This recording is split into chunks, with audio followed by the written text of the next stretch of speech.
জনসেবা, হ্যাঁ, নামাজ বাদ দিয়া মানুষের উপকার করছেন আপনি, বন্ধুদের আবদার রক্ষা করছেন, মাথার গাম ফালাইয়া পায়ে ফালাইয়া জিফুত মানুষ করছেন। কিটা জিফুত মানুষ করছেন? খাটে না বানাইছেন? হ্যাঁ, খাটে না বানাইছেন, জিফুত মানুষ করছেন। কই সোফা না বানাইছেন? বিল্ডিং এ না কাম করছেন? ভিতরে বাথরুমে না লাগাইছেন? টাইলসে না লাগাইছেন? জিফুত মানুষ করছেন। কই? হ্যাঁ, জি তো পর্দা করে না, ছেলে তো নামাজ পড়ে না, মেয়ে তো নামাজ পড়ে না, স্ত্রী তো পর্দা করে না, ঘরে তো রঙিন টেলিভিশনে নর্তকী নাচে, ছেলে মেয়ে সবার হাতে একটা একটা বড় মোবাইল, রাতের 3টা পর্যন্ত উলঙ্গ ছবি দেখে। এরানি মানুষ হয়েছে? কথা বলেন না কেন? কারে মানুষ করছেন আপনি? আপনি খাটে না বানাইছেন? হাবড়া কয় সংসার করছে, কয় জিফুত মানুষ করছে। কই জিফুত মানুষ করছেন? কই জিফুত মানুষ করছেন? কোথায়? খাট পালং আর সোফা এদেরকে নি কয় জিফুত? তো কুল হাল নুনাব্বিউকুম বিল আখসারিনা আমালা আল্লাযীনা যাল্লা সাইহুম ফিল হায়াতিদ দুনিয়া ওয়া হুম ইয়াহসাবুনা আন্নাহুম ইউহসিনুনা সুনআ। আল্লাহ বলে, নবী, যে সমস্ত মানুষের সারা জিন্দেগির আমলগুলো বরবাদ, আমি কি তা আপনাকে বলবো? আপনি বলে দেন, আল্লাযীনা যাল্লা সাইহুম ফিল হায়াতিদ দুনিয়া। আল্লাহ বলে, যারা তাদের দুনিয়ার জিন্দেগিটা আমি আল্লাহ থেকে পথভ্রষ্ট হয়ে মেহনত করলো, আল্লাহকে বাদ দিয়ে কিসের নামাজ, কিসের হালাল, কিসের হারাম, জায়েজ কি, বৈধ কি, করণীয় কি, কিচ্ছু বাদ নাও, আল্লাহর হুকুম, রসুলের হুকুম, কোরআনের হুকুম, তো বেটা ওই সমস্ত মোল্লা মুন্সির কথা বাদ দাও। সব বাদ দিয়ে যে দুনিয়ার জীবনটা দিবা নিশি যে মেহনত করছে, সাই করছে, কষ্ট করছে, মেহনত করছে, আল্লাহ তাআলা বলেন, সে তো মনে মনে ভাবছে আমি অনেক ভালো কাজ করেছি। আল্লাহ তাআলা বলেন, সে খাসারা খাসারা খাসারা, loss loss loss, everything loss. আসলে সে আখসারিনা আমালা, আসলে সে তার সমস্ত মেহনত বরবাদ করছে। কি করেছে বাপ? বলেন না কেন? ছেলের আফসুস করতে হবে, বাবারা আপনারাও আফসুস করতে হবে, আমিও আফসুস করতে হবে। আল্লাহর দেওয়া এই সুন্দর হায়াত কেন নষ্ট করে দিলেন? কেন বরবাদ করে দিলেন? অবশ্যই আফসোস করতে হবে। এই জন্য আল্লাহকে বাদ দিতে নাই, আল্লাহকে ছাড়তে নাই। বন্ধু, ও ভাই, জায়গা হয় না, জায়গা একটু জায়গা করে দেন। আরেকজনের জায়গা করে দিলে আল্লাহ নিজে ওয়াদা দিছে, বান্দা আমি তোমাকে জায়গা দেব। কোরআন শরীফের আয়াত, এটা বিশ্বাস করে আল্লাহ বলছে, তুমি আমার বান্দারে জায়গা দিও, আমি তোমারে জায়গা দেব। আসেন একটু আগায় আসেন, আগান সবাই, একটু নড়ে চড়ে বসেন, দ্রুত করেন, দ্রুত দ্রুত, জলদি। ওই অনেকে চায় এদিকে এদিকে, আগ করে করে চায়, খেটা খেটা লড়ে। আমি তো লড়ি না, হুজুরের কথা শুনি না, আর কেউ শুনিনি কোনো। হ্যাঁ, এটা এক ধরনের গাদ্দারি। হ্যাঁ হ্যাঁ, কিছু মানুষ আছে মানে তেড়া মানুষ, যেন আমি লড়তাম না, আমাদের মতো এত কত বালা হুজুর দেখছি, মিয়া লড়ছি না। আরো কত মোড়া তাজা হুজুর দেখছি, আপনি দেড় বুড়িয়া বেড়া আইসেন, আমরা লড়াই দেবেন। আশ্চর্য, আমি অনেক সময় এটা দেখি, অনেকের এই বদ অভ্যাস। একটু আগাইতে বললে হে এদিক এদিক চায়, মানে হে জাগাত আমি লড়তাম না চাই, আর কোনো বেকুবে লড়েনি।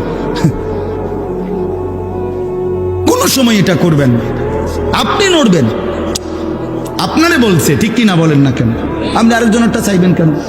আল্লাহ নিজে বলছে তো, বিশ্বাস করে, ফাফসাহু ইয়াফসাহিল্লাহু লাক। আরে বান্দা, তুমি আমার বান্দার জন্য জায়গা ছেড়ে দাও, আমি আল্লাহ তোমার জন্য জায়গা দিয়ে দেব। আপনি দিবেন 1 বিঘত, আল্লাহ দিবেন 10 দুনিয়া বরাবর জান্নাত।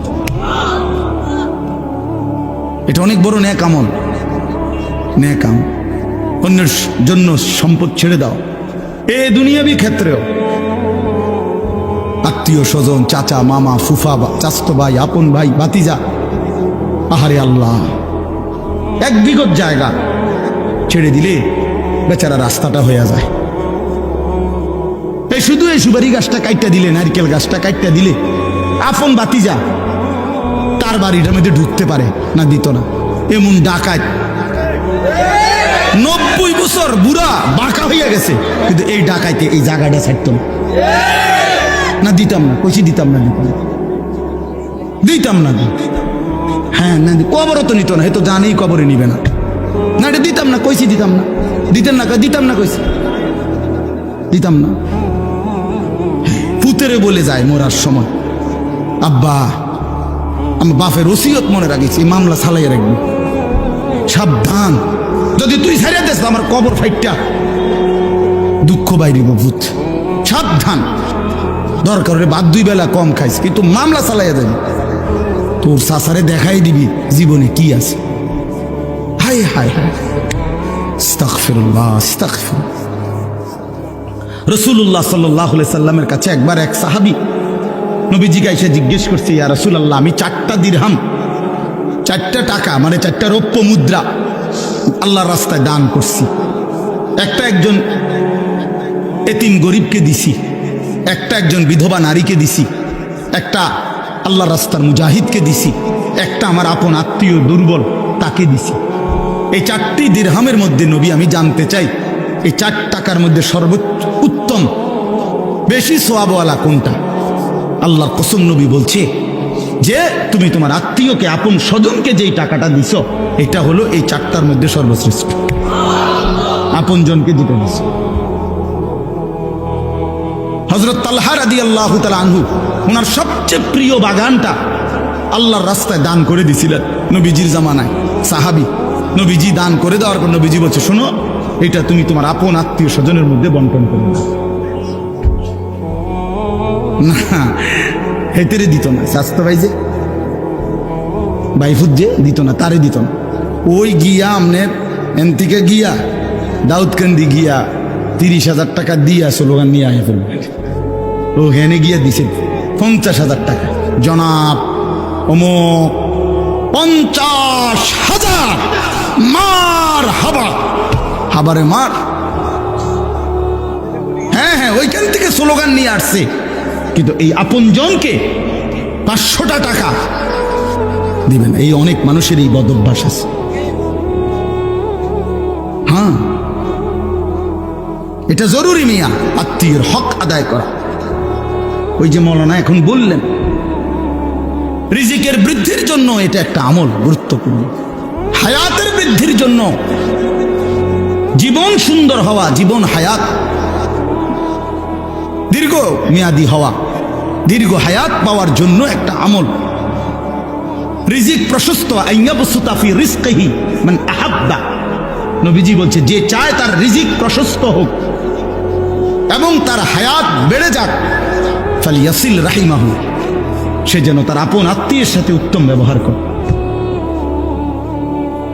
এটা তার রিজিক বাড়াবে। যাই হোক, কথার প্রসঙ্গে বল, কারো বাপ, আমার অনুরোধ, কারো 1 বিঘত সম্পত্তি, আল্লাহর কসম, আল্লাহর দোহাই, অন্যায় ভাবে রাইখেন না নিজের ছেলে মেয়ের জন্য। ওরা পারবে, এই 1 শতক জমি ছাড়াও আমাদের জিফুত চলতে পারবে। এই 1 শতক জমি মিথ্যা করে নিয়া নিজের আখেরাত বরবাদ করলেন, ওদেরকেও বরবাদ করে দিলেন।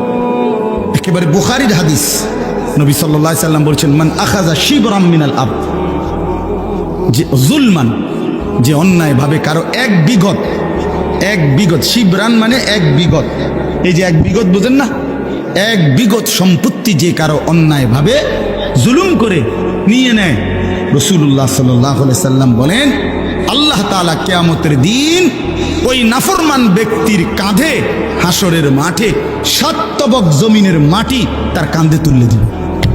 তাওয়াকাহুল্লাহু 7 আরদিন, কিয়ামতের দিন 7 তবক জমিনের মাটি তার কাঁধে উঠবে। এবার এই ভারে সে দাঁড়াবে কেমনে? কথা বলেন না।